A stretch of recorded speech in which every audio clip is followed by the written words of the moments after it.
So আমি ভাবলাম যে এত সুন্দর যখন খাবার অর্ডার দিয়েছি, দাদাকে বললাম একটু সার্ভ করে দাও, কারণ এত সুন্দরভাবে খাবারটা আমি সার্ভ করতে গেলে একদম ঘেটে যাবে ব্যাপারটা।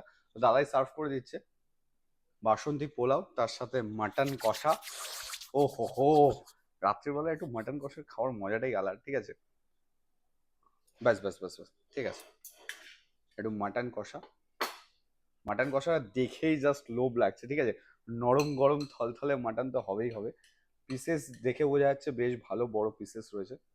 ও, গ্রেভিটা স্মেলটা আসছে জাস্ট মারাত্মক লেভেলের, সিরিয়াসলি। তো চলো এবার, থ্যাংক ইউ দাদা। সো এবার একটু ট্রাই করা যাক। এই হচ্ছে বাসন্তী পোলাও, ফার্স্ট ট্রাই করি। দেখো, কাজু প্রপার, কড়াইশুঁটি সব কিছু রয়েছে বাসন্তী পোলাওতে। সো ট্রাই করা যাক নাকি।